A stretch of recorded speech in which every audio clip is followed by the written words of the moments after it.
2009년 5월 서울 변두리에 사는 한 노부부가 로또 1등에 당첨되었습니다. 65억, 평생 폐지를 주우며 살았던 두 사람에게 찾아온 기적이었죠. 그날 밤 부부는 삼겹살 파티를 준비했습니다. 자식들을 불러 함께 기쁨을 나누려 했습니다. 하지만 그 삼겹살은 한 점도 구워지지 못했습니다. 식탁엔 준비된 고기가 그대로 있었고 소주병은 뜯기지 않은 채였습니다. 신발은 현관에 가지런히 놓여 있었고 안경은 세면대에 남아 있었습니다. 그런데 사람만 없었습니다. 65억을 손에 쥔 그 착한 부부는 흔적도 없이 사라졌습니다. 경찰은 수사 끝에 결론을 내렸습니다. 가출, 스스로 숨은 것이라고. 그렇게 사건은 묻혔습니다. 7년이 흘렀습니다. 2016년 재개발 현장에서 철거 인부들이 정화조 뚜껑을 열었습니다. 실리콘으로 꼼꼼하게 밀봉된 그 안에서 이불에 쌓인 두 구의 백골이 발견되었습니다. 그 이불은 어머니가 관 속에 들어갈 때 덮고 가겠다며 아꼈던 명주 이불이었습니다. 그리고 시신을 묶은 테이프에서 지문이 검출되었습니다. 그 지문의 주인은 다름 아닌 친아들이었습니다. 아들은 왜 65억을 가진 부모를 죽였을까요? 그리고 더 충격적인 사실이 있습니다. 그 65억은 처음부터 아무도 손에 쥘 수 없는 돈이었습니다. 아들이 그토록 원했던 그 돈은 애초에 존재하지 않는 것이나 마찬가지였습니다. 탐욕은 무엇을 삼켰고 진실은 왜 7년이나 묻혀 있어야 했을까요? 본격적인 이야기를 시작하기 전에 잠시 제 마음을 전하고 싶습니다. 구독과 좋아요는 제게 정말 큰 힘이 됩니다.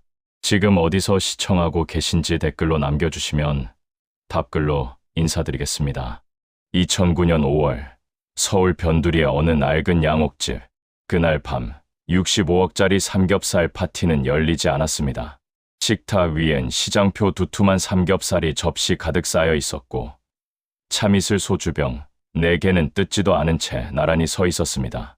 연탄불 위에 올려진 석쇠엔 기름 자국 하나 없이 차갑게 식어 있었죠. 상추는 막 씻어 물기가 채 마르지 않았고 마늘은 껍질을 반쯤 벗긴 채 도마 위에 놓여 있었습니다. 쌈장 그릇엔 숟가락이 꽂혀 있었지만 누군가 손을 댄 흔적은 없었습니다. 모든 게 준비되어 있었습니다. 그런데 사람만 없었습니다. 대체 무슨 일이 있었던 걸까요? 그보다 몇 시간 전으로 돌아가 보겠습니다. 윤석준. 그의 71살이었던 그는 새벽 4시면 어김없이 잠에서 깨는 사람이었습니다. 아내 한미자, 68살의 그녀와 함께 리어카를 끌고 동네를 돌았죠. 폐지를 줍고 빈 병을 모으고 고물상에 넘겨 하루 10,000원에서 20,000원 정도를 벌었습니다. 여보, 오늘은 공병이 많네. 석준이 말하면 미자는 환하게 웃었습니다. 그러게요. 이러다 부자 되는 거 아니에요? 농담이었습니다. 하지만 두 사람은 그 농담을 주고받으며 웃을 줄 아는 부부였습니다. 낮이 되면 두 사람은 동네 무료급식소로 향했습니다. 석준은 배식을, 미자는 설거지를 맡았죠. 점심시간이 끝나면 독거노인들의 집을 돌며 반찬을 나눠주었습니다. 누가 시킨 일이 아니었습니다. 그저 두 사람이 할 수 있는 일이었고 하고 싶은 일이었습니다. 동네 사람들은 그들을 이렇게 불렀습니다. 천사 같은 분들, 가진 건 없었지만 나눌 줄 아는 사람들. 그게 윤석준과 한미자 부부였습니다. 그날 오후 5시쯤이었습니다. 석준은 거실 소파에 앉아 TV를 보고 있었습니다. 낡은 브라운관 텔레비전에서 로또 추첨 방송이 흘러나오고 있었죠. 미자는 부엌에서 저녁 준비를 하다가 거실로 나왔습니다. 여보, 이번 주 번호 뭐였어요? 석준은 주머니에서 구겨진 복권 한 장을 꺼냈습니다. 지난주 무료급식소에서 봉사를 마치고 오는 길에 1,000원짜리 한 장으로 산 거였습니다. 잠깐만. 72, 23, 31, 38, 42점. TV 화면에 번호가 하나씩 떠올랐습니다. 7점. 맞네. 12점. 이것도 맞아. 23점. 석준의 손이 떨리기 시작했습니다. 31, 38, 42점. 여보. 석준의 목소리가 갈라졌습니다. 미자가 달려왔습니다. 두 사람은 나란히 화면을 바라보았습니다. 번호가 전부 맞았습니다. 1등이었습니다. 65억 원. 미자의 다리에서 힘이 빠졌습니다. 그녀는 소파 팔걸이를 붙잡고 간신히 서 있었습니다. 여보, 이거 진짜야? 꿈 아니야? 석주는 복권을 손에 쥔 채 한참을 말이 없었습니다. 그러다 천천히 고개를 들었습니다. 그의 눈가에 눈물이 맺혀 있었습니다. 하지만 그가 한 첫 마디는 뜻밖이었습니다. 미자야. 응, 이제 어르신들 고기 대접하자. 한 번도 못 해드렸잖아. 미자는 남편을 바라보았습니다. 65억이라는 숫자 앞에서 그가 가장 먼저 떠올린 건 무료급식소의 어르신들이었습니다. 평생 국과 밥만 드시던 그분들에게 고기 한 점 대접하고 싶다는 게 그의 첫 번째 소원이었습니다. 미자의 눈에서도 눈물이 흘렀습니다. 그녀는 교회 수첩을 꺼내 후원 대상 목록을 훑었습니다. 독거노인 13분, 장애인 가정 5곳, 결식아동 지원 3곳. 여보, 이분들한테도 뭔가 해드려야겠어. 석준이 고개를 끄덕였습니다. 그래, 천천히 생각하자. 근데 오늘은 그는 잠시 말을 멈추었다가 슬며시 미소를 지었습니다. 오늘은 우리 애들한테 고기 좀 먹이자. 그거라도 하자. 두 사람은 시장으로 향했습니다. 동네 정육점에서 가장 저렴하면서도 두툼한 삼겹살을 골랐습니다. 2kg, 상추 한 박스, 깨씹 한 묶음, 마늘 한 망, 고추 한 봉지. 쌈장은 집에 있으니까 됐고 소주는 4병만 샀습니다. 사장님, 이 고기 좋은 거 맞죠? 미자가 물었습니다. 정육점 사장은 웃으며 대답했습니다. 아이고 사모님, 이 동네에서 30년 장사했는데 제가 언제 나쁜 거 드렸어요. 오늘 뭐 좋은 일 있으세요? 얼굴이 환하시네.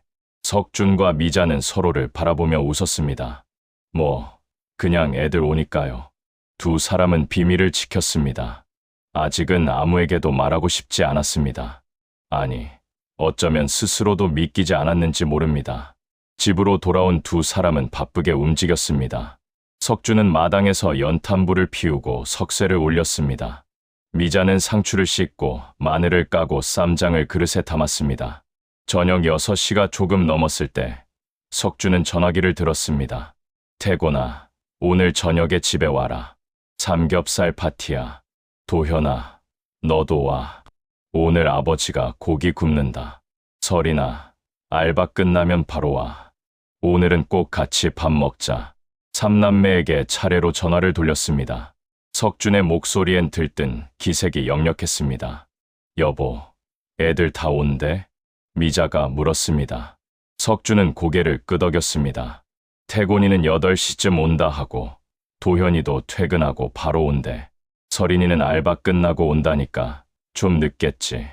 그래도 다 오는 거지? 응, 다 온대. 미자의 얼굴에 미소가 번졌습니다. 삼남매가 한자리에 모이는 건 오랜만이었습니다.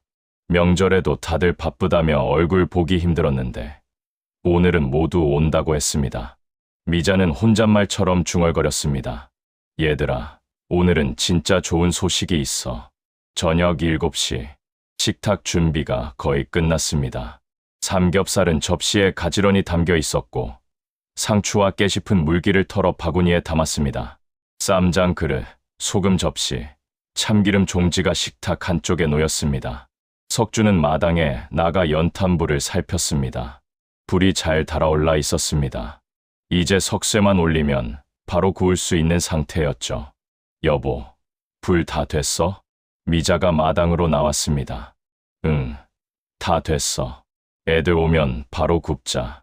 두 사람은 나란히 서서 하늘을 올려다보았습니다. 5월의 저녁, 해가 서쪽으로 기울며 하늘이 붉게 물들고 있었습니다. 여보. 응, 우리 잘 살았지? 석준의 물음에 미자는 고개를 끄덕였습니다. 가난했지만 부끄럽진 않았어. 그래, 앞으로는 더 좋아질 거야. 애들한테도 어르신들한테도 더 잘해드릴 수 있어. 석준은 아내의 손을 잡았습니다. 거칠고 굳은 살 박힌 손이었습니다. 평생 일하며 살아온 손이었죠. 미자의 손도 마찬가지였습니다. 고마워, 여보. 미자가 말했습니다. 나도 고마워. 석준이 대답했습니다. 두 사람은 그렇게 잠시 서 있었습니다. 평화로운 저녁이었습니다. 곧 아이들이 올 거였고 함께 삼겹살을 구워 먹을 거였습니다. 65억이라는 숫자는 아직 실감이 나지 않았지만 그보다 더 기쁜 건 오늘 밤 온 가족이 한자리에 모인다는 사실이었습니다. 그런데 밤 9시 그 집의 불빛이 꺼졌습니다. 식탁엔 굽지 않은 삼겹살이 그대로 있었습니다. 소주병은 뜯지 않은 채 상추는 시들기 시작했습니다. 마늘은 반쯤 까다만 상태로 도마 위에 놓여 있었습니다. 신발은 현관에 가지런히 놓여 있었습니다. 부엌 수도꼭지는 꼭 잠겨 있었습니다.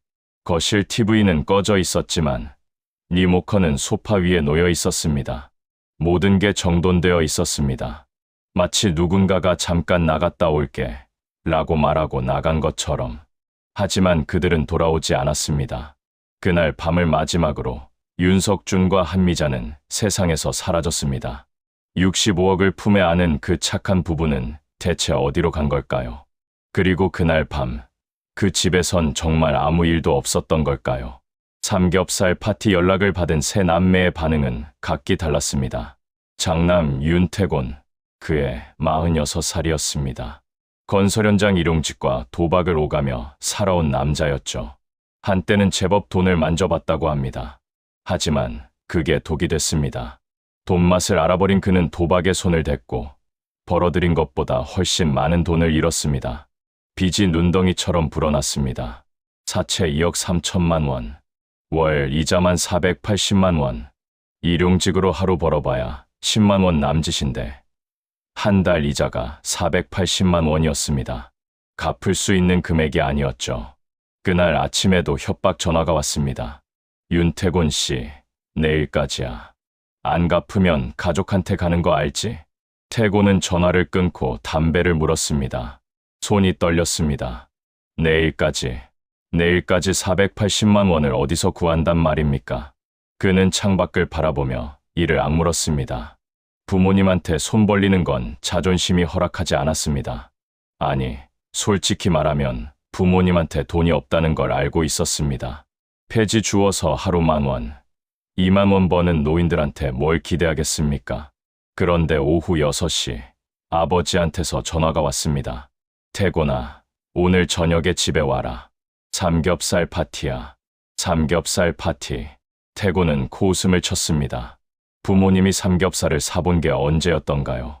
명절에도 제사상에 올릴 고기 사느라 허리띠 졸라매시던 분들인데. 그런데 아버지 목소리가 이상했습니다. 들떠 있었습니다. 뭔가 좋은 일이 있는 것 같았습니다. 아버지, 무슨 일 있어요? 와서 얘기하자. 좋은 소식이 있어. 좋은 소식. 태곤의 머릿속에서 계산기가 돌아가기 시작했습니다. 부모님한테 무슨 좋은 소식이 있을 수 있을까? 혹시 땅이라도 판 건가? 아니면 누가 돈을 줬나? 그는 전화를 끊자마자 옷을 갈아입었습니다. 뭔지 모르겠지만 일단 가봐야겠다고 생각했습니다. 차남 윤도현, 43살. 대기업 협력사에서 사무직으로 일하고 있었습니다. 월급은 350만 원 정도. 적지도 많지도 않은 돈이었죠. 하지만 그는 늘 불만이었습니다. 같은 대학 동기들은 대기업 본사에 들어가 연봉 억대를 받는데 자신은 협력사에서 의뢰을 노릇을 하고 있으니까요.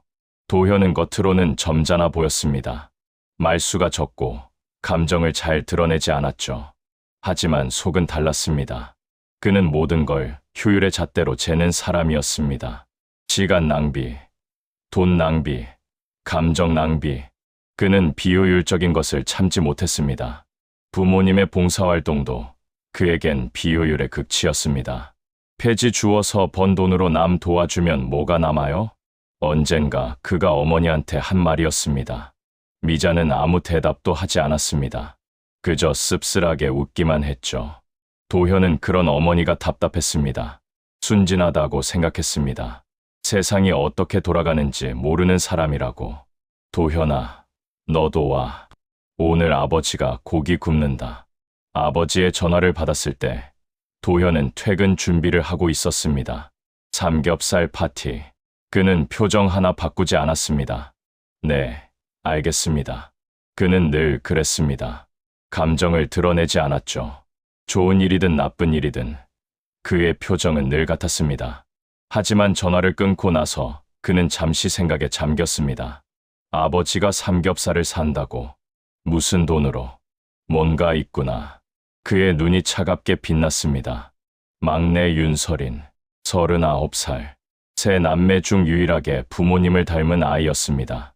그녀는 편의점 야간 알바와 간호조무사 시험 준비를 병행하고 있었습니다. 생활은 빠듯했지만 불평하지 않았습니다. 부모님이 그러셨으니까요. 가난해도 불평하지 않고 있는 것에 감사하며 살아가는 것. 그게 설인이 부모님한테 배운 삶의 방식이었습니다. 설인은 부모님의 봉사활동을 진심으로 존경했습니다. 어릴 때부터 부모님 손을 잡고 무료급식소에 갔고 독거노인 댁에 반찬을 나르는 것도 도왔습니다. 그녀에게 봉사는 특별한 일이 아니었습니다. 그냥 일상이었죠. 숨 쉬듯 자연스러운 일. 설인아, 알바 끝나면 바로 와. 오늘은 꼭 같이 밥 먹자. 아버지의 전화를 받았을 때 설이는 편의점 계산대에 서 있었습니다. 아버지, 나 알바 끝나고 갈게. 조금 늦어도 돼. 그래, 늦어도 돼. 기다릴게. 전화를 끊고 설이는 미소를 지었습니다. 아버지 목소리가 밝았습니다. 무슨 좋은 일이 있나 봅니다. 삼겹살 파티라니. 언제 적 삼겹살인가요? 설인의 마음이 따뜻해졌습니다. 오빠들도 오겠죠. 온 가족이 모이는 건 정말 오랜만이었습니다. 세 남매는 그렇게 각자의 생각을 품고 부모님 집으로 향했습니다. 태고는 계산기를 굴리며 도연은 차가운 눈빛으로, 설이는 따뜻한 기대를 안고 같은 부모 밑에서 태어났지만 세 사람의 마음은 전혀 다른 방향을 향하고 있었습니다. 밤 9시 반, 태곤이 먼저 도착했습니다. 대문 앞에 서서 초인종을 눌렀습니다. 반응이 없었습니다. 다시 눌렀습니다. 여전히 조용했습니다. 이상하다.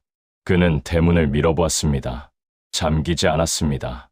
아버지, 어머니, 마당으로 들어섰습니다. 집 안에 불이 꺼져 있었습니다. 연탄불은 거의 꺼져가고 있었고 석쇠 위엔 아무것도 올려져 있지 않았습니다. 현관문을 열었습니다. 역시 잠기지 않았습니다. 아버지, 태곤이 소리쳤습니다. 대답이 없었습니다. 그때 뒤에서 차 소리가 들렸습니다. 도현이 도착한 거였습니다. 두 형제는 마주 보았습니다. 형, 안에 아무도 없어? 불이 꺼져 있어. 이상해.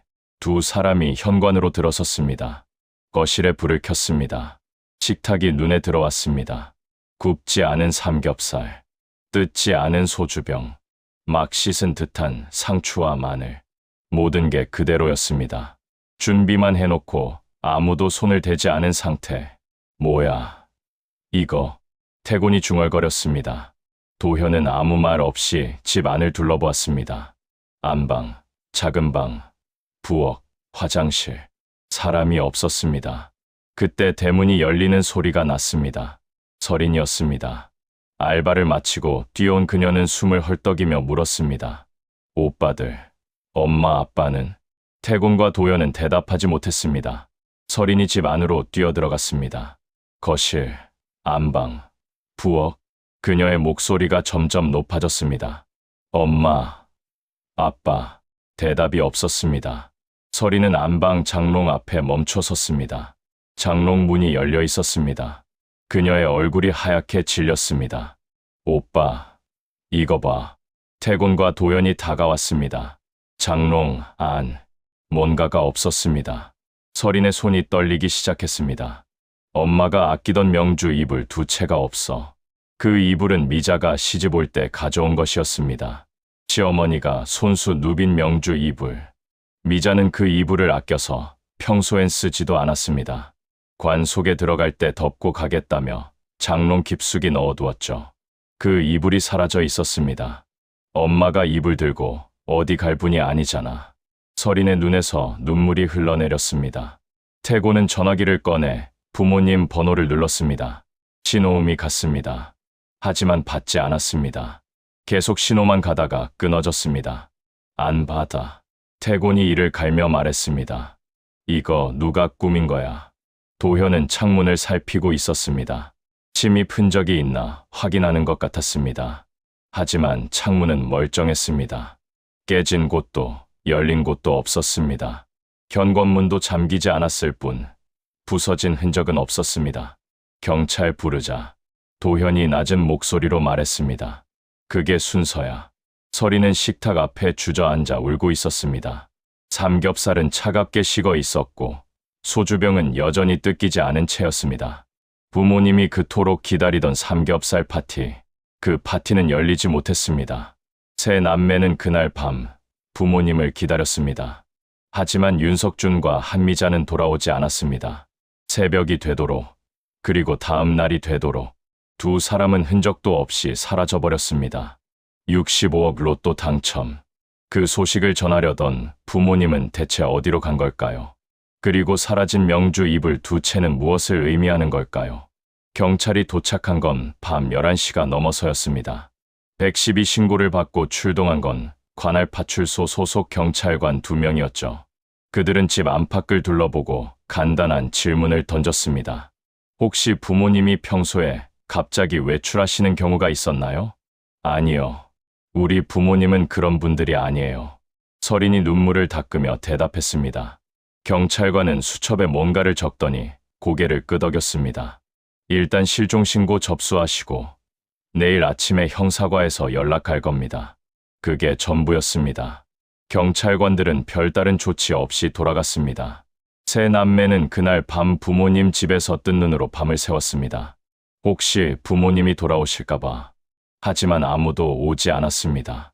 다음 날 오전 형사과에서 연락이 왔습니다. 담당 형사는 최인호, 48살의 베테랑 형사였습니다. 그는 꼼꼼한 성격으로 유명했죠. 현장에 도착한 최인호 형사는 집 안을 천천히 둘러보았습니다. 식탁, 굽지 않은 삼겹살이 그대로 있었습니다. 하룻밤 사이에 색이 변해 있었죠. 소주병 4개는 여전히 뜯기지 않은 채였습니다. 상추는 시들어 있었고 마늘은 반쯤 깐 상태로 갈변해 있었습니다. 이건 뭡니까? 최인호 형사가 물었습니다. 서린이 대답했습니다. 아버지가 삼겹살 파티하자고 하셨어요. 저희 오라고. 근데 저희가 왔을 때 이미 이 상태였어요. 몇 시에 오셨죠? 9시 반쯤이요.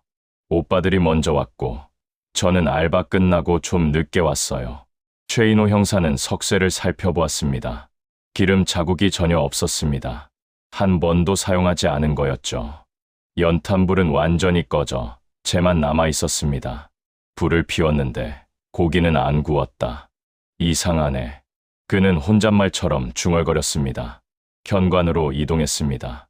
신발이 가지런히 놓여 있었습니다. 낡은 운동화 한 켤레, 고무신 한 켤레. 이게 부모님 신발입니까? 네. 아버지 운동화랑 어머니 고무신이에요. 신발을 두고 나갔다? 그러니까 이상한 거예요. 최인호 형사의 눈이 좁아졌습니다. 신발을 신지 않고 나간 건 자발적인 외출이 아니라는 뜻일 수 있었습니다. 하지만 확신하기엔 이른 단계였죠. 안방으로 들어갔습니다. 장롱 문이 열려 있었습니다. 서린이 설명했습니다. 어머니가 아끼시던 명주 이불 2채가 없어졌어요. 시할머니가 손수 누비신 건데 어머니가 관 속에 들어갈 때 덮고 가겠다고 하셨던 이불이에요. 이불만 없어진 겁니까? 네. 다른 건 그대로예요. 옷도, 가방도, 돈도. 최인호 형사는 장롱 안을 살펴보았습니다. 옷들이 가지런히 걸려 있었고 서랍 안에는 속옷과 양말이 정리되어 있었습니다. 특별히 뒤진 흔적은 없었습니다. 화장실로 이동했습니다. 세면대 위에 뭔가가 놓여 있었습니다. 안경이었습니다. 이건 누구 겁니까? 서린이 다가와서 보더니 얼굴이 하얗게 질렸습니다. 어머니, 안경이에요. 부모님이 안경을 쓰십니까?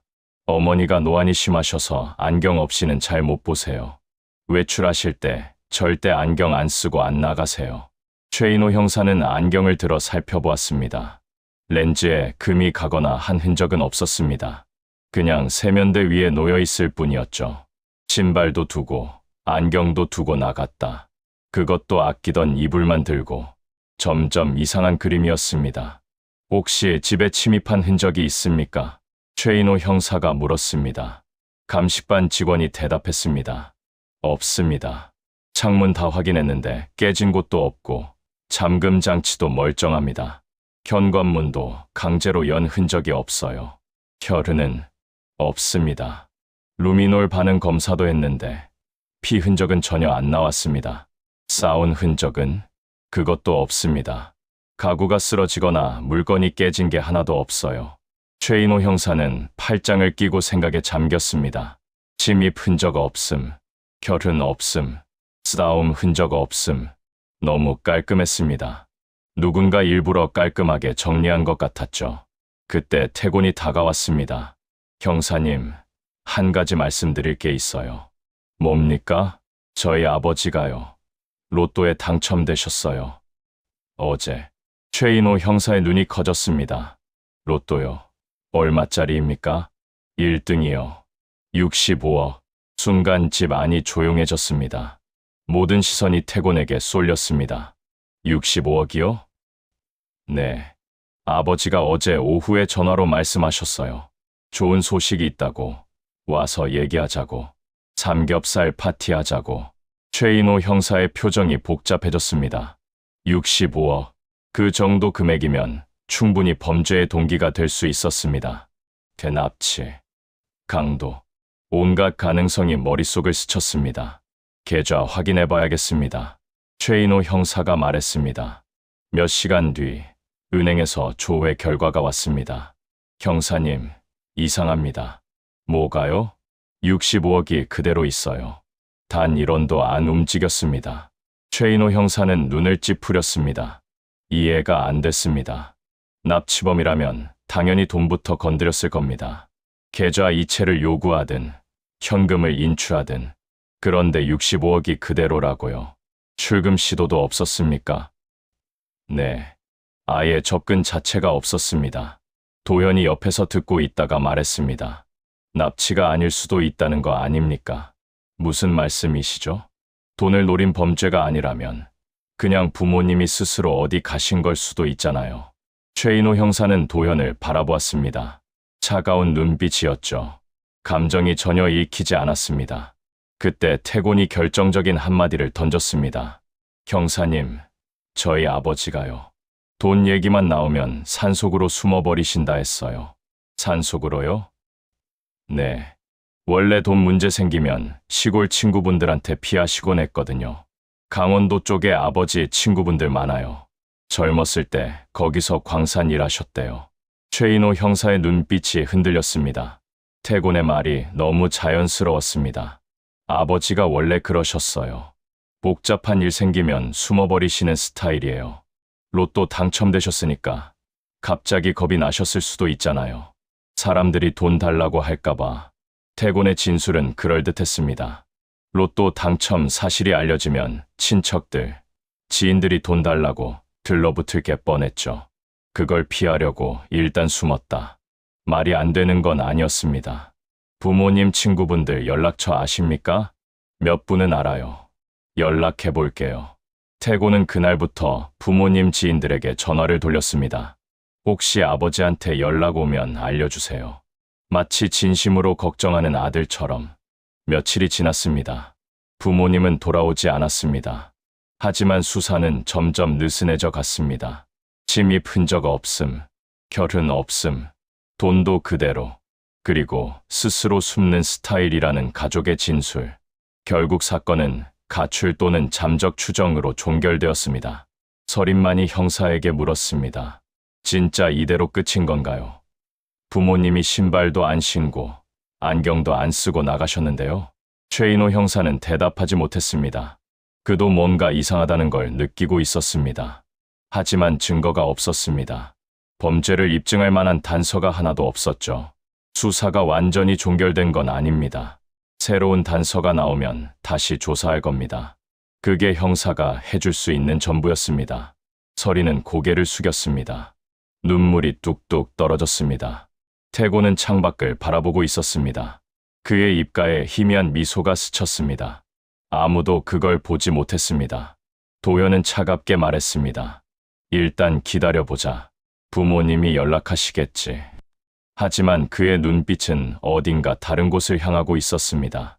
아무도 그 집 마당 한쪽에 있는 오래된 정화조를 떠올리지 못했습니다. 수십 년 전에 설치되어 지금은 거의 쓰이지 않는 그 구조물을 콘크리트 뚜껑 아래 무엇이 있는지 아무도 상상하지 못했습니다. 그렇게 시간이 흘러갔습니다. 1년, 2년, 3년. 윤석준과 한미자의 흔적은 어디에서도 발견되지 않았습니다. 세상은 그들을 잊어갔습니다. 65억 로또 당첨 후 사라진 노부부. 처음엔 뉴스에도 나왔지만 곧 잊혀졌습니다. 사람들의 관심은 늘 새로운 사건으로 옮겨가니까요. 하지만 서리는 잊지 않았습니다. 그녀는 매달 부모님 찾기 전단지를 만들어 동네 곳곳에 붙였습니다. 경찰서에도 들러 새로운 단서가 없냐고 물었습니다. 대답은 늘 같았습니다. 아직 없습니다. 그렇게 7년이 흘렀습니다. 그리고 2016년 11월 재개발이 시작되었습니다. 2016년 11월 서울 변두리의 그 낡은 양옥집 일대에 재개발이 시작되었습니다. 포클레인이 굉음을 내며 건물들을 허물어갔습니다.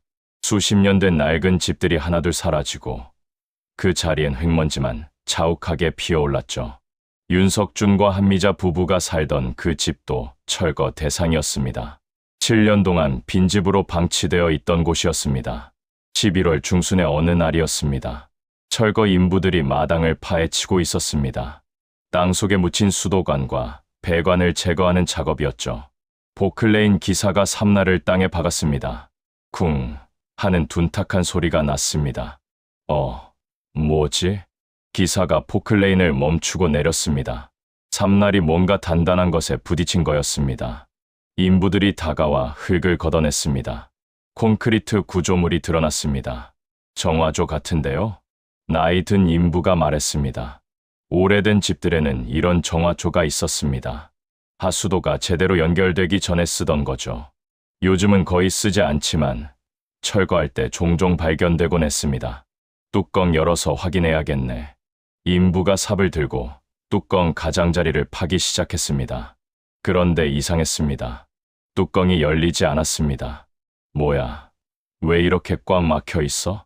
자세히 보니 뚜껑 가장자리에 실리콘이 발라져 있었습니다. 누군가 일부러 밀봉한 거였습니다. 정화조를 실리콘으로 밀봉할 이유가 뭐가 있을까요? 인부들은 고개를 갸웃거렸습니다.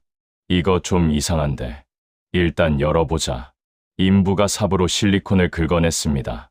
조금씩 틈이 벌어졌습니다. 그 순간 틈 사이로 뭔가가 새어나왔습니다. 냄새였습니다. 썩은 냄새.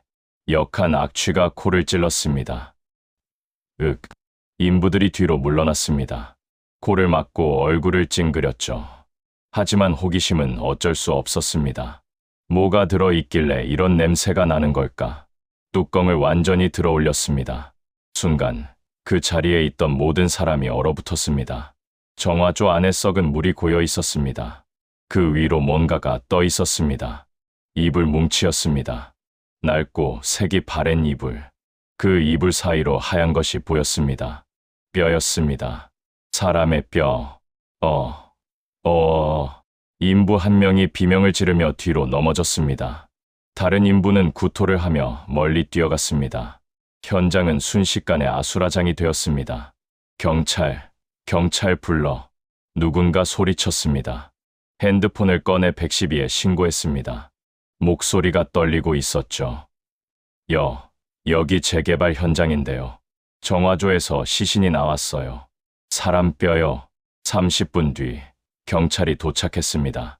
순찰차, 감식 차량, 구급차까지 좁은 골목이 차량으로 가득 찼습니다. 노란 폴리스 라인이 쳐지고 사람들의 접근이 통제되었습니다. 감식반이 정화조 안을 조사했습니다. 물을 빼내고 내용물을 확인했죠. 결과는 충격적이었습니다. 시신이 두 구였습니다. 이불에 쌓인 채 뒤엉켜 있었습니다. 7년이라는 시간 동안 육신은 모두 녹아내리고 뼈만 남아 있었습니다. 남성으로 추정되는 유골 하나, 여성으로 추정되는 유골 하나. 그 소식은 빠르게 퍼져나갔습니다. 재개발 현장에서 시신 두 구 발견, 7년 전 실종된 노부부 추정, 뉴스에도 보도되었습니다. 잊혀졌던 사건이 다시 수면 위로 떠올랐습니다. 최인호 형사는 그날 저녁 뉴스를 보다가 커피잔을 떨어뜨렸습니다. 화면에 비친 그 집, 그 마당, 7년 전 그가 수사했던 바로 그곳이었습니다. 설마, 그는 즉시 관할 경찰서에 연락했습니다. 자신이 그 사건 담당 형사였다고 밝혔죠. 다음 날 아침, 그는 현장에 도착했습니다. 정화조는 이미 물이 빠져 있었습니다. 유골은 수습되어 부검을 위해 이송된 상태였죠. 하지만 현장엔 아직 흔적이 남아 있었습니다. 최인호 형사는 정화조 가장자리를 살펴보았습니다. 실리콘 자국이 선명했습니다. 누군가 꼼꼼하게 발라놓은 거였죠. 이걸 왜 밀봉했을까? 그는 혼잣말로 중얼거렸습니다. 정화조를 밀봉할 이유는 하나뿐이었습니다. 냄새가 새어나오지 않게 하려고, 안에 뭔가를 숨기려고. 감식반 직원이 다가왔습니다. 형사님, 이거 보세요. 직원이 비닐봉지를 건넸습니다. 안에 뭔가가 들어 있었습니다. 반지였습니다. 작고 낡은 금반지, 시신 옆에서 발견됐습니다. 여성 유골 손가락 부근이요. 최인호 형사는 반지를 자세히 들여다보았습니다. 안쪽에 뭔가 새겨져 있었습니다. 글씨였습니다. 1972년 3월 15일 영원히 1972년 3월 15일 날짜였습니다. 아마도 결혼 기념일이겠죠. 최인호 형사의 손이 떨렸습니다. 이불은 어디 있습니까? 따로 수거해뒀습니다. 보시겠어요? 감식반 차량으로 이동했습니다. 비닐에 포장된 이불이 있었습니다. 낡고 색이 바랬지만 무늬는 아직 알아볼 수 있었습니다. 명주 이불이었습니다. 전통 문양이 새겨진. 최인호 형사는 그 이불 무늬를 보는 순간 숨이 멎는 줄 알았습니다. 장롱에서 사라졌다던 그 이불. 7년 전 막내딸 설인이 울면서 말했던 그 이불이었습니다. 어머니가 시집 올 때 가져온, 시어머니가 손수 누빈 명주 이불. 관 속에 들어갈 때 덮고 가겠다던 그 이불. 그 이불이 정화조 안에 있었습니다. 시신을 감싼 채로. 다른 유품은 없습니까? 있습니다. 감식반 직원이 또 다른 봉지를 건넸습니다. 안에는 낡은 명찰이 들어 있었습니다. 플라스틱 명찰. 글씨가 희미하게 남아 있었습니다. 사랑의 급식소 윤석준. 남성 유골의 가슴팍 부근에서 발견된 거였습니다. 봉사활동 명찰이었죠. 평생을 남을 위해 살았던 그 노인이 달고 다니던 명찰. 최인호 형사는 명찰을 바라보며 한참 동안 말이 없었습니다. 그의 눈가가 붉어져 있었습니다. DNA 검사 결과는 언제 나옵니까? 내일 중으로 나올 겁니다. 가족들에게 연락했습니까? 아직이요. 신원 확인이 먼저라서 내가 연락하겠습니다. 최인호 형사는 전화기를 꺼냈습니다. 7년 전 저장해둔 번호가 아직 남아 있었습니다. 막내딸 윤설인. 전화가 연결되었습니다. 여보세요? 윤설인 씨입니까? 네. 그런데 누구세요? 저 최인호 형사입니다. 7년 전에 부모님 사건 담당했던. 전화기 너머로 숨소리가 들렸습니다. 잠시 침묵이 흘렀습니다. 형사님, 무슨 일이에요? 설인 씨, 직접 만나서 얘기해야 할 것 같습니다. 지금 시간 되십니까? 설인의 목소리가 떨리기 시작했습니다. 형사님, 부모님 찾으셨어요. 부모님 어디 계세요? 최인호 형사는 대답하지 못했습니다. 어떻게 말해야 할지 몰랐습니다. 당신 부모님이 정화조에서 발견되었다고 뼈만 남은 채로 그 말을 어떻게 할 수 있겠습니까? 일단 만납시다. 제가 가겠습니다. 전화를 끊고 최인호 형사는 하늘을 올려다보았습니다. 11월의 하늘은 잿빛이었습니다. 차가운 바람이 불어왔습니다. 7년 전 그는 이 사건을 가출로 종결했습니다. 증거가 없었으니까요. 하지만 결국 진실은 이렇게 드러나고 말았습니다. 정화조 속에 7년 동안 묻혀있던 진실이. 미안합니다. 그는 작게 중얼거렸습니다. 누구에게 하는 말인지 모를 사과였습니다. 7년 전 끝까지 수사하지 못한 자신에게, 아니면 정화조 속에서 7년을 보낸 그 노부부에게 이제 수사가 다시 시작됩니다. 이번엔 반드시 진실을 밝혀야 했습니다. 누가 이 착한 부부를 정화조에 묻었는지, 누가 7년 동안 이 비밀을 감춰왔는지. 최인호 형사의 눈빛이 날카롭게 빛났습니다. 그의 머릿속엔 세 사람의 얼굴이 떠올랐습니다. 장남 태곤, 차남 도현, 막내 설인. 그날 밤, 그 집에 가장 먼저 도착한 사람들. 그들 중 누군가는 알고 있을 겁니다. 아니, 어쩌면 그들 중 누군가가 한 일일지도 모릅니다. 진실은 반드시 밝혀질 것입니다. 7년이 걸렸지만 이제 시작입니다. DNA 검사 결과가 나왔습니다. 정화조에서 발견된 두 구의 유골은 윤석준과 한미자 부부가 맞았습니다. 7년 전 실종된 그 노부부. 65억 로또에 당첨되고 사라진 그들이 자기 집 마당 정화조에 묻혀 있었던 겁니다. 최인호 형사는 부검 결과서를 받아들었습니다. 손이 떨렸습니다. 7년 전 자신이 가출로 종결했던 사건, 그게 살인이었다니. 부검의가 설명을 시작했습니다. 남성 피해자 윤석준 씨의 두개골에서 함몰 골절 흔적이 발견되었습니다. 둔기에 의한 강한 충격으로 보입니다. 후두부, 그러니까 뒤통수 쪽이에요. 뒤에서 내리친 거죠. 최인호 형사가 물었습니다. 사인이 뭡니까? 두개골 골절로 인한 뇌손상으로 추정됩니다. 물론 7년이 지나 연조직이 모두 부패해서 정확한 사인을 단정하긴 어렵습니다. 하지만 이 정도 골절이면 즉사했을 가능성이 높습니다. 여성 피해자는요? 부검의의 표정이 어두워졌습니다. 한미자 씨의 경우 두개골엔 특별한 손상이 없었습니다. 대신 설골이 골절되어 있었어요. 설골이요? 목 앞쪽에 있는 작은 뼈입니다. 이 뼈가 부러지는 경우는 대부분 목을 졸렸을 때예요. 교살, 즉 질식사로 추정됩니다.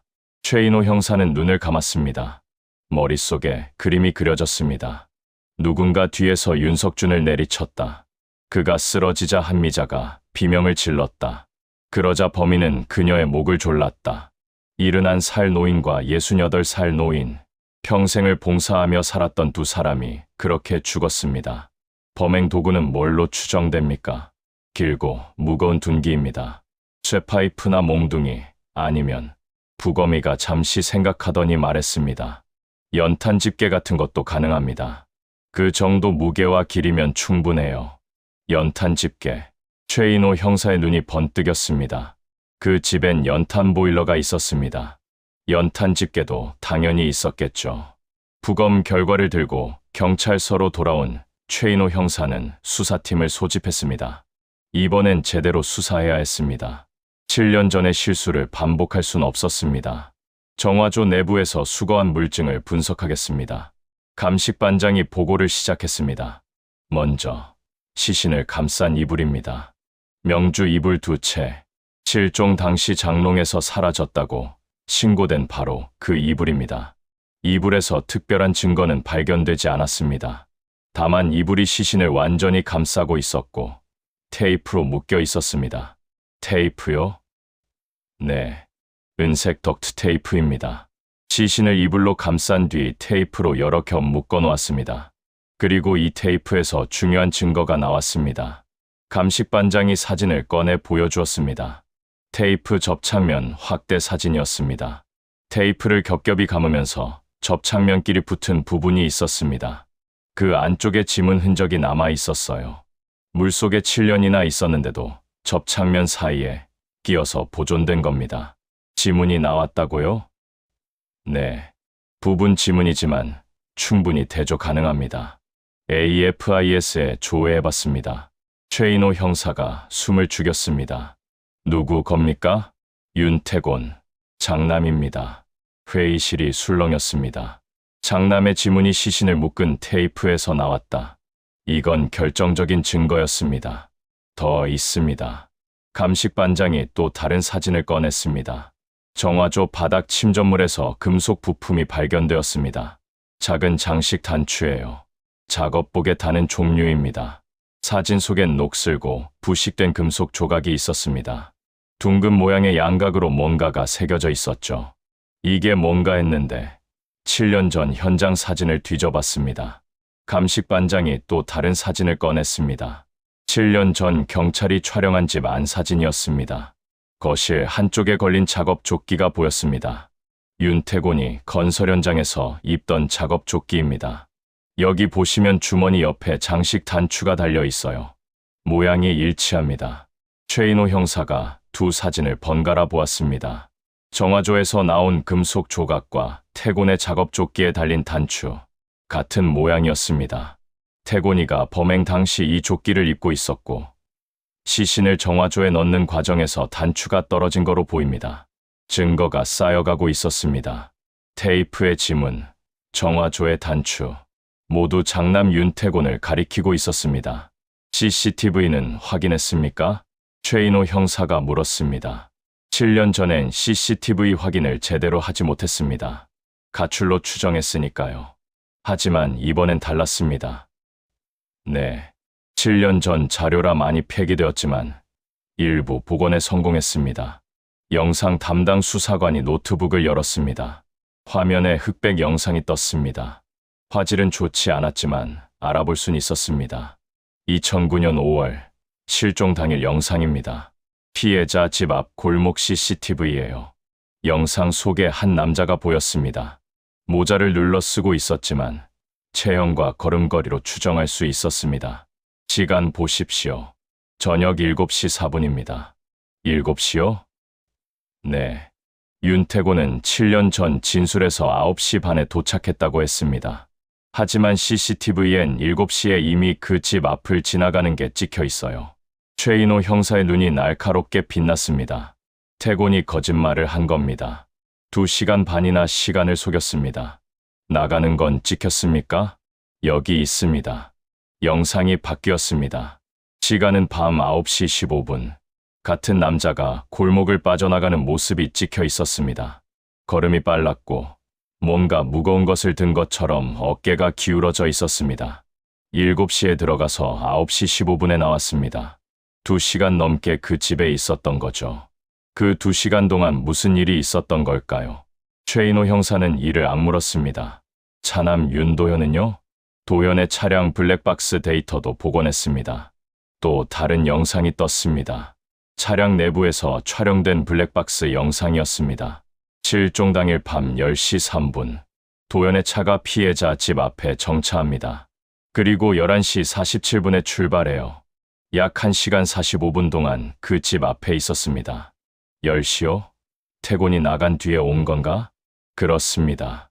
태곤이 9시 15분에 나갔고 도현이 10시에 왔어요. 그 사이 45분 정도 공백이 있긴 합니다만 최인호 형사가 끼어들었습니다. 태곤이 도현을 불렀을 수 있어. 일 저지르고 나서 도움 요청한 거지. 퍼즐이 맞춰지고 있었습니다. 태곤이 저녁 7시에 부모를 찾아갔다. 무슨 일이 있었고 9시 15분에 나왔다. 그 후 도현에게 연락했다. 도현은 10시에 도착해서 약 2시간 가까이 있다가 떠났다. 그 시간 동안 무엇을 했을까요? 시신을 정화조로 옮기고 뚜껑을 밀봉한 겁니다. 막내 윤설이는요? 설이는 알리바이가 확실합니다. 수사관이 다른 영상을 틀었습니다. 편의점 내부 CCTV였습니다. 실종 당일 설이는 오후 6시부터 자정까지 편의점에서 알바를 했습니다. CCTV에 계속 찍혀 있어요. 중간에 나간 적이 없습니다. 영상 속에 설인이 계산대에 서 있었습니다. 손님을 응대하고 물건을 정리하고 그녀는 그날 밤 내내 편의점에 있었습니다. 부모님에게 무슨 일이 일어나는지도 모른 채 자정에 알바가 끝나고 집으로 갔는데 그때 이미 부모님은 없었던 거죠. 최인호 형사는 고개를 끄덕였습니다. 설이는 범행과 무관했습니다. 알리바이가 완벽했습니다. 남은 건 두 사람이었습니다.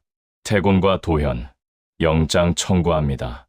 윤태곤, 윤도현 두 사람 체포 영장. 며칠 뒤 영장이 발부되었습니다. 최인호 형사는 직접 체포에 나섰습니다. 태곤은 여전히 일용직 일을 하고 있었습니다. 7년 전과 달라진 게 없었죠. 빚은 여전히 있었고 도박도 끊지 못했습니다. 65억이 손에 들어오지 않았으니까요. 윤태곤 씨, 부모 살해 및 사체유기 혐의로 체포합니다. 태곤의 얼굴이 하얗게 질렸습니다.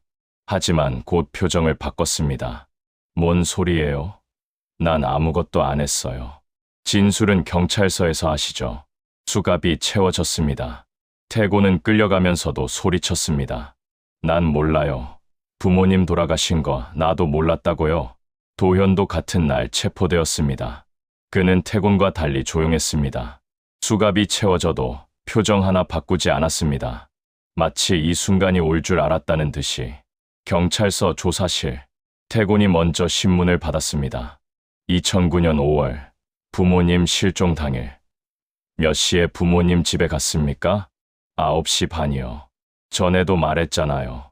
최인호 형사가 CCTV 사진을 테이블 위에 올려놓았습니다. 이게 뭔지 압니까? 태곤의 눈이 흔들렸습니다. 당신이에요.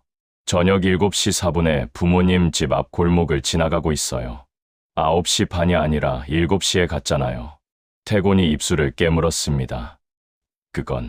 그리고 이건요. 최인호 형사가 또 다른 사진을 꺼냈습니다. 테이프에서 검출된 지문 사진. 부모님 시신을 묶은 테이프에서 당신 지문이 나왔어요. 어떻게 설명하시겠습니까? 태곤의 얼굴에서 핏기가 사라졌습니다. 입이 벌어졌다 닫혔습니다. 아무 말도 나오지 않았습니다. 정화조 바닥에서 이것도 나왔어요. 금속 단추 사진이 테이블 위에 놓였습니다. 당신 작업 조끼에 달린 단추예요. 시신을 정화조에 넣을 때 떨어진 거죠. 태곤이 고개를 떨궜습니다. 어깨가 떨리기 시작했습니다. 뭐라고요? 난 그러려던 게 아니었어요. 최인호 형사가 몸을 앞으로 숙였습니다. 뭘 그러려던 게 아니었습니까? 태곤이 천천히 고개를 들었습니다. 그의 눈에 눈물이 고여 있었습니다. 하지만 그게 후회의 눈물인지 자기 연민의 눈물인지 알 수 없었습니다. 그날 7시에 갔어요. 아버지한테 할 말이 있어서. 드디어 진실이 모습을 드러내기 시작했습니다. 태곤이 입을 열었습니다. 7년 동안 숨겨왔던 그날 밤의 진실이 조사실에서 쏟아져 나왔습니다. 그날 아침에 사채업자한테 전화가 왔어요. 내일까지 안 갚으면 가족한테 간다고. 진짜 미칠 것 같았어요. 2억이 넘는 돈을 어디서 구해요? 죽고 싶었어요. 솔직히. 태곤의 목소리가 떨렸습니다. 그런데 오후에 아버지한테서 전화가 온 거예요. 삼겹살 파티하자고. 좋은 소식이 있다고. 난 처음엔 뭔 소린가 했어요. 우리 집이 삼겹살 살 돈이 어디 있어. 근데 아버지 목소리가 이상하게 들떠 있더라고요. 그래서요? 그래서 물어봤죠. 무슨 좋은 소식이냐고. 그랬더니 아버지가. 태곤이 잠시 말을 멈췄습니다. 손이 떨리고 있었습니다. 로또 1등 당첨됐다고 하시더라고요. 65억. 최인호 형사가 물었습니다. 그 말 듣고 어떤 생각이 들었습니까? 살았다 싶었어요. 태곤의 대답은 솔직했습니다. 65억이면 내 빚 다 갚고도 남잖아요. 아버지한테 좀만 빌리면 된다고 생각했어요. 2억이면 65억에 비하면 아무것도 아니니까. 그래서 일찍 갔어요. 다른 식구들 오기 전에 먼저 가서 얘기하려고. 7시에 도착한 거죠? 네. 도착하니까 아버지 어머니 두 분이서 삼겹살 파티 준비하고 계셨어요. 연탄불 피우고 상추 씻고 행복해 보였어요. 진짜로. 태곤의 눈에 눈물이 맺혔습니다. 하지만 그 눈물이 부모님을 향한 것인지 자기 자신을 향한 것인지 알 수 없었습니다. 난 아버지를 불렀어요. 할 말 있다고. 아버지가 마당에서 들어오셔서 거실에 마주 앉았죠. 뭐라고 말했습니까?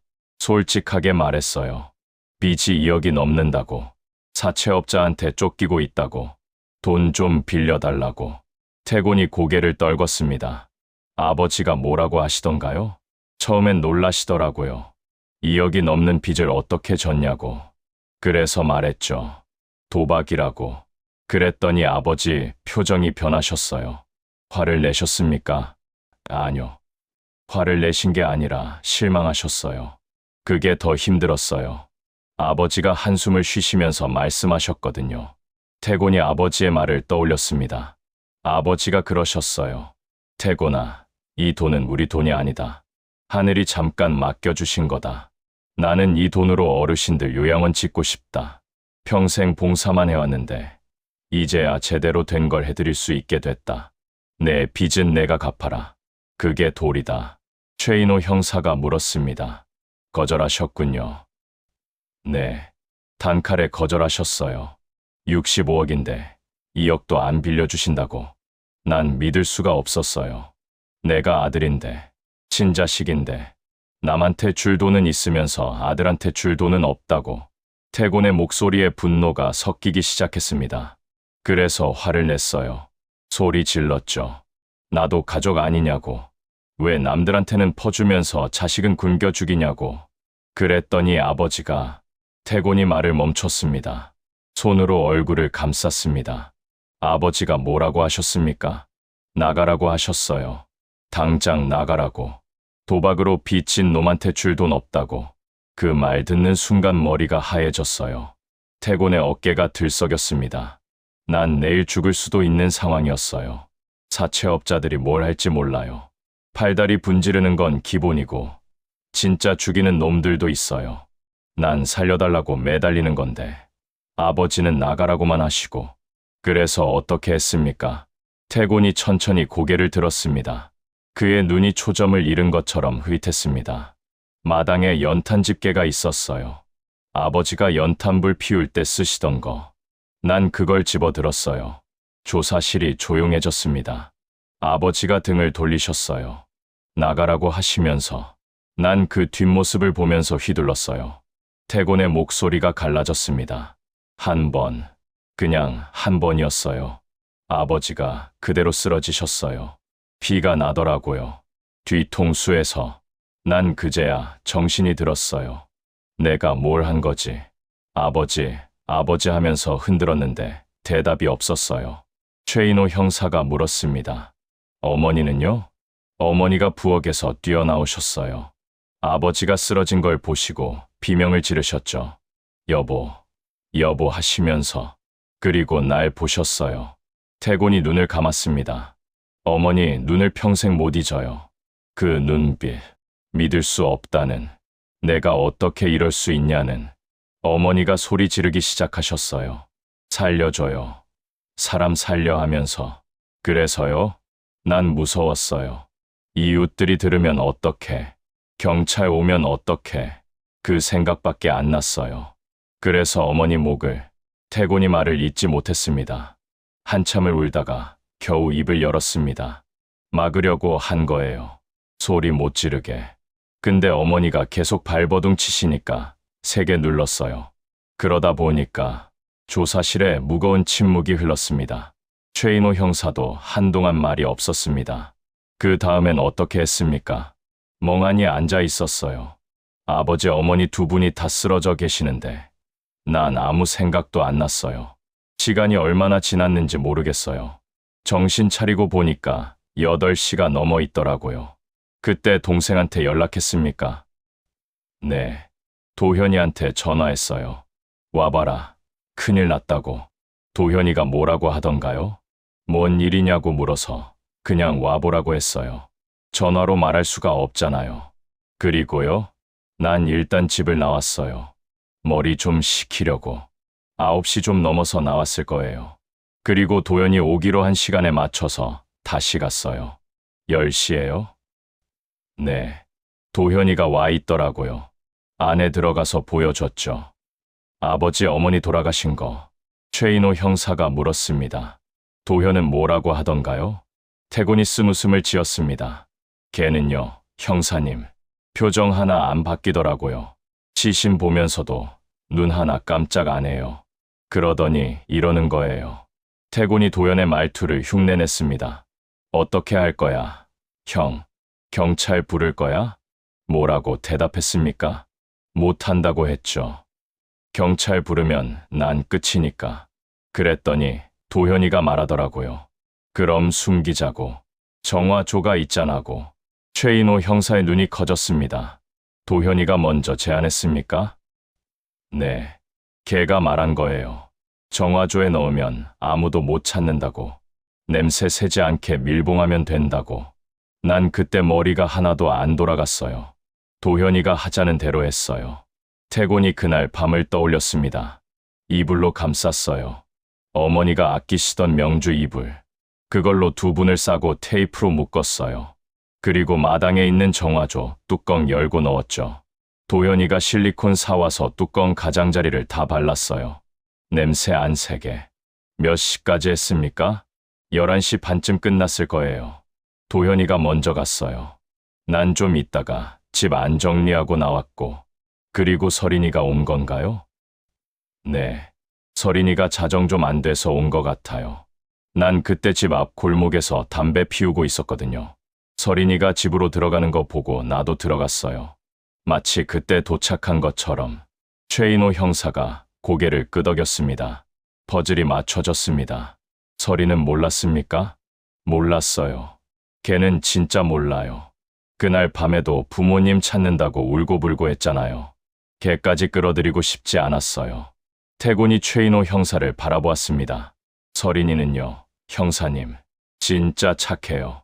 우리 집에서 유일하게 부모님 닮은 애예요. 걔는 죄 없어요. 최인호 형사가 물었습니다. 당신은요, 죄책감은 없었습니까?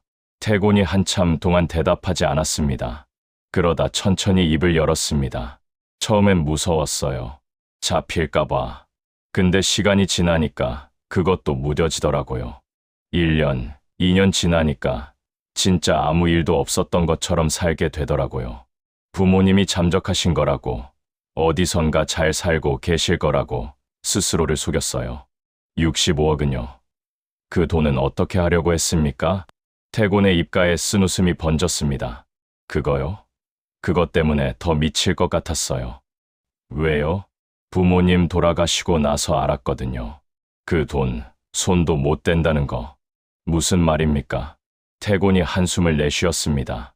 아버지가 당첨금을 특수신탁으로 넣어두셨더라고요.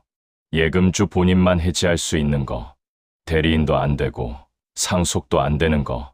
최인호 형사의 눈이 커졌습니다. 그럼 그 돈은 아무도 못 찾아요. 영원히.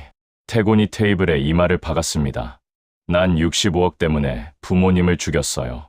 근데 그 돈은 처음부터 내 손에 들어올 수 없는 돈이었어요. 알았으면 안 그랬을 거예요. 진짜로. 조사실에 태곤의 울음소리만 울려 퍼졌습니다. 최인호 형사는 그 모습을 묵묵히 바라보았습니다. 65억의 비극. 그 끝은 이토록 허무했습니다. 태곤의 자백 이후 도연에 대한 신문이 이어졌습니다. 도연은 태곤과 달랐습니다. 울지도 않았고 변명하지도 않았습니다. 그는 처음부터 끝까지 담담했습니다. 형한테서 전화 받았을 때 뭐라고 생각했습니까? 최인호 형사가 물었습니다. 도현은 잠시 생각하더니 입을 열었습니다. 큰일 났다고 하길래 또 빚 문제인가 싶었어요. 형이 워낙 문제를 많이 일으키니까. 현장에 도착해서 시신을 봤을 때는요? 놀랐죠. 당연히. 그런데 왜 경찰에 신고하지 않았습니까? 도현이 최인호 형사를 똑바로 바라보았습니다. 그의 눈엔 감정이 없었습니다. 신고하면 형이 잡혀가잖아요. 형이 잡혀가면 우리 가족 다 망해요. 뉴스에 나고 손가락질 받고. 난 그게 싫었어요. 그래서 시신 유기를 도운 겁니까? 도운 거죠. 형이 혼자서는 못하니까 정화조에 넣는 것도 실리콘으로 밀봉하는 것도 내가 했어요. 최인호 형사가 물었습니다. 후회는 없습니까? 도현이 잠시 침묵했습니다. 그러다 천천히 대답했습니다. 후회요. 글쎄요. 그때는 그게 최선이라고 생각했어요. 지금 생각하면 바보 같죠. 어차피 들킬 일인데. 그의 대답엔 죄책감이 느껴지지 않았습니다. 최인호 형사는 씁쓸한 표정으로 고개를 저었습니다. 부모의 시신을 정화조에 넣으면서도 이 남자는 오로지 체면과 효율만 생각했던 겁니다. 한 가지 더 묻겠습니다. 65억은 어떻게 하려고 했습니까? 도연의 표정이 처음으로 흔들렸습니다. 그 돈은요. 아버지가 돌아가시고 나서 알았어요. 신탁으로 묶여 있다는 거. 예금주 본인 아니면 해지가 안 된다고. 그럼 처음부터 돈을 노린 건 아니었습니까? 전 아니에요. 형은 몰라도 난 돈 때문에 그런 거 아니에요. 난 그냥 형 뒤처리해 준 거예요. 도현의 변명이었습니다. 하지만 그게 사실인지 아닌지는 중요하지 않았습니다. 그는 부모의 시신을 유기하는 걸 도왔습니다. 그것만으로도 충분한 죄였습니다. 2017년 3월 재판이 시작되었습니다. 서울중앙지방법원. 방청석은 기자들과 방청객으로 가득 찼습니다. 65억 로또 당첨 후 실종된 노부부. 7년 만에 정화조에서 발견. 범인은 친아들. 이 사건은 전국을 충격에 빠뜨렸습니다. 피고인석에 태곤과 도현이 나란히 앉았습니다. 태곤은 고개를 숙이고 있었고 도현은 정면을 바라보고 있었습니다. 두 사람의 표정은 대조적이었습니다. 방청석 맨 뒷줄에 서린이 앉아 있었습니다. 검은 옷을 입고 손에는 낡은 수첩을 꼭 쥐고 있었습니다. 부모님의 봉사 노트였습니다. 7년 동안 서린이 간직해온 유품이었죠. 재판이 시작되었습니다. 검사가 공소 사실을 낭독했습니다. 피고인 윤태곤은 2009년 5월 피해자 윤석준과 한미자를 살해하고 시신을 유기한 혐의로 기소되었습니다. 피고인 윤도현은 시신 유기를 방조한 혐의로 기소되었습니다. 태곤의 변호인이 나섰습니다. 피고인 윤태곤은 우발적으로 범행을 저질렀습니다. 계획적인 살인이 아니었습니다. 사채업자의 협박에 시달리던 중 감정이 격해져 일어난 일입니다. 검사가 반박했습니다. 우발적이라고요. 피고인은 다른 가족보다 2시간 반이나 먼저 현장에 갔습니다. 그리고 범행 후 시신을 은폐하고 7년 동안 숨겼습니다. 이게 우발적입니까? 재판은 여러 차례 이어졌습니다. 증인 신문, 증거 조사, 피고인 신문. 그때마다 서린은 방청석에 앉아 있었습니다. 오빠들이 부모님을 어떻게 죽였는지, 어떻게 숨겼는지 들어야 했습니다. 그녀의 얼굴엔 눈물 자국이 마르지 않았습니다. 마지막 공판, 검사가 구형을 했습니다. 피고인 윤태곤에게 무기징역을 구형합니다. 피고인 윤도현에게 징역 10년을 구형합니다. 태곤이 고개를 떨궜습니다. 도현은 여전히 무표정이었습니다. 그리고 판결일, 재판장이 판결문을 읽기 시작했습니다. 피고인 윤태곤, 존속살해 및 사체유기 혐의로 징역 25년을 선고한다. 방청석이 술렁였습니다. 무기징역은 아니었지만 25년이면 사실상 남은 인생 전부였습니다. 태곤은 어깨를 떨었습니다. 피고인 윤도현, 사체유기 방조 혐의로 징역 7년을 선고한다. 도현의 표정이 처음으로 일그러졌습니다. 7년. 그는 7년을 감옥에서 보내야 했습니다. 재판장이 판결 이유를 설명했습니다. 피고인 윤태곤은 자신의 도박 빚을 갚기 위해 부모에게 금전을 요구했고 거절당하자 우발적으로 범행을 저질렀습니다. 그러나 범행 후 시신을 은폐하고 7년간 죄를 숨긴 점, 수사를 방해한 점을 고려할 때 엄중한 처벌이 불가피합니다. 피고인 윤도현은 직접 살해에 가담하지는 않았으나 시신 유기를 적극적으로 도운 점, 이후 은폐에 협조한 점에서 책임을 피할 수 없습니다. 판결이 끝났습니다. 태곤과 도현이 법정 밖으로 끌려나갔습니다. 태곤은 고개를 숙인 채 걸었고 도현은 한 번도 뒤를 돌아보지 않았습니다. 그때 검사가 마지막으로 한 가지를 발표했습니다. 재판부와 피해자 유족에게 알려드릴 사항이 있습니다. 방청석이 조용해졌습니다. 검사가 서류를 펼쳤습니다. 피해자 윤석준 씨의 로또 당첨금 65억 원에 대해 조사한 결과를 말씀드리겠습니다. 서린이 고개를 들었습니다. 당첨금 65억 원은 피해자가 생전에 특수 신탁 상품에 예치해두었습니다. 이 상품은 예금주 본인의 직접 해지만 가능하며 대리인에 의한 해지, 상소, 법원 명령에 의한 해지 모두 불가능합니다. 법정이 술렁였습니다. 따라서 해당 금액은 현행법상 누구도 인출할 수 없습니다. 피고인들이 노렸던 65억 원은 처음부터 그 누구의 손에도 들어갈 수 없는 돈이었습니다. 순간 법정이 얼어붙었습니다. 태곤이 뒤를 돌아보았습니다. 그의 얼굴이 하얗게 질려 있었습니다. 웃음인지 울음인지 모를 소리가 그의 입에서 새어나왔습니다. 뭐라고요? 그럼 그 돈은? 도현의 얼굴에서도 핏기가 사라졌습니다. 처음으로 그의 눈에 당혹감이 떠올랐습니다. 처음부터 못 쓰는 돈이었다고요? 검사가 고개를 끄덕였습니다. 그렇습니다. 피해자 윤석준 씨는 당첨금을 받자마자 이 신탁 상품에 넣었습니다. 아마도 자녀들에게 함부로 돈이 가는 걸 원치 않으셨던 것 같습니다. 평소 기부 계획을 갖고 계셨던 점을 고려하면 이 돈은 사회에 환원하려 하셨던 것으로 보입니다. 서린의 눈에서 눈물이 흘러내렸습니다. 아버지는 알고 계셨던 겁니다. 자식들의 탐욕을. 그래서 처음부터 돈을 손댈 수 없게 만들어 두셨던 겁니다. 태곤이 비명처럼 외쳤습니다. 그럼 난 뭐 때문에, 65억 때문에 부모님을 죽였는데 그 돈이 처음부터 없었다고요? 법정 경위가 태곤을 끌고 나갔습니다. 그의 울부짖음이 복도까지 울려 퍼졌습니다. 재판이 끝나고 법정이 비었습니다. 서린만 방청석에 남아 있었습니다. 그녀는 손에 쥔 봉사 노트를 펼쳤습니다. 낡고 빛바랜 수첩이었습니다. 어머니의 글씨가 빼곡히 적혀 있었죠. 마지막 페이지를 넘겼습니다.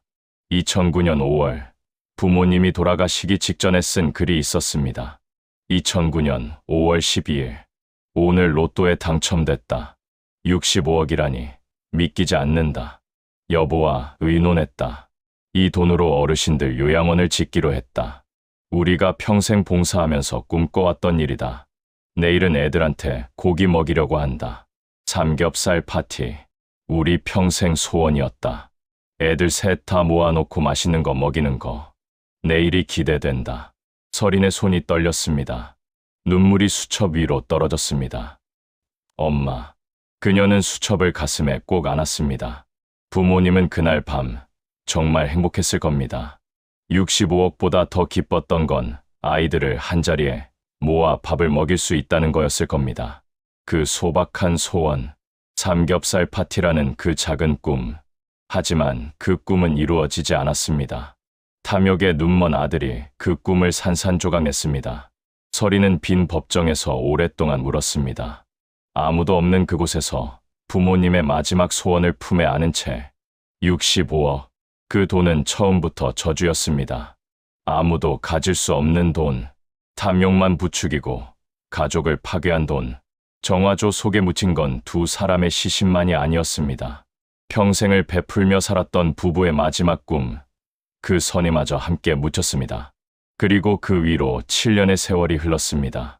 아무도 모르게, 아무도 찾지 않은 채 이제 진실은 밝혀졌습니다. 하지만 되돌릴 수 있는 건 아무것도 없었습니다. 윤석준, 71살, 한미자, 68살. 두 사람은 가난했지만 부끄럽지 않게 살았습니다. 남을 위해 살았고 마지막까지 남을 위해 쓰려 했습니다. 그들이 남긴 65억은 끝내 아무에게도 가지 않았습니다. 어쩌면 그게 두 사람의 마지막 뜻이었는지도 모릅니다.